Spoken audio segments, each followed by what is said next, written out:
In Amsterdam, Carly sits at a table, while Felicia scouts the cafe.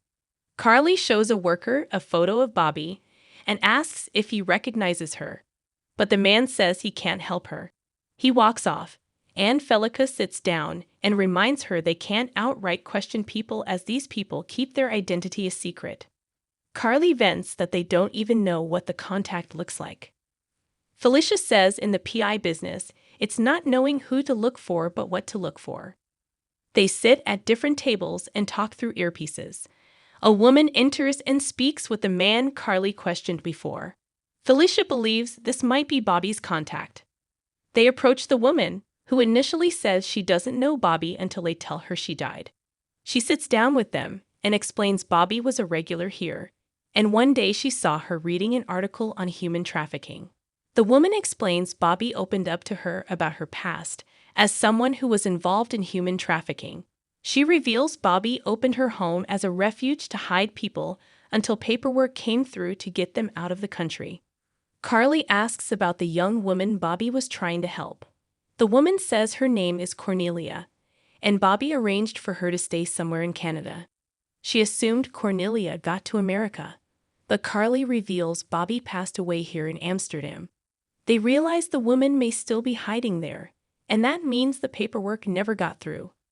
Felicia calls Anna, who is with Robert, and she needs their help with the State Department involving a human trafficking case. Robert says he has some contacts and will make a few calls. Back in Amsterdam, the woman tells Carly that nobody knows where this girl is but Bobby, and that poor girl is probably freezing to death in some cabin in the woods.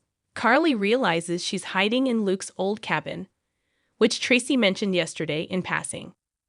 Back at GH, Anna hopes Felicia and Carly aren't in too much trouble, as human trafficking is a dangerous business to interfere in. Carly and Felicia make their way to Canada and are driving to Luke's cabin. Carly thinks it's odd that they never spent much time together given Felicia was her mom's best friend. Suddenly, they are forced to swerve to avoid a moose. Unfortunately, the car ends up with a flat, and they need to change a tire.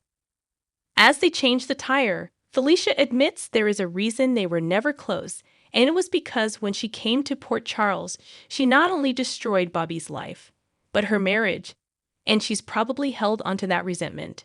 She feels embarrassed as this was decades ago, but she always had this protective streak when it came to Bobby. Felicia says she's sorry, but Carly tells her not to be, and she gets it. Carly admits she's not blameless. She was angry with her for being gone from Maxie's life for so long. Felicia and Carly both agree they can forgive each other and lean on each other moving forward. Carly and Bobby arrive at the cabin, knock on the door, and call out to Cornelia and say they are friends here to help her. She opens the door, and Carly explains they are friends and here to take her someplace. Suddenly, the young woman comes out of the cabin swinging a shovel. Carly tells her to stop, and they were sent by a friend to help her, and she is safe. Cornelia sees Bobby's necklace around Carly's neck and asks why she's wearing it. Carly says Bobby is her mom and shows her a photo of her phone to prove it. Cornelia cries she doesn't understand. Why didn't Bobby come? Carly is sorry to tell her, but Bobby died. They know her story, and she is safe with them. Cornelia puts down the shovel and hugs Carly. Angela arrives at Kelly's and meets Maxie. Maxie says people will be coming today to speak to her, and this is one thing she can help with given her mom and Carly are in Amsterdam looking for Bobby's contact. Laura speaks with Angela and admits she and Bobby had a rough start as they were fighting over a boy. Laura flashes back to finding Bobby getting ready to seduce Scott.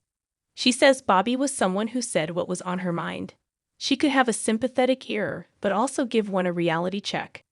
She recalls Bobby talking to her about Nicholas and how it hurt Luke to find out about him the way he did. Lucas speaks to Angela about how his sister BG called him Champ, a nickname his dad gave him, and it annoyed the hell out of his mom. He calls his mom someone who never backed away from a fight to protect her loved ones.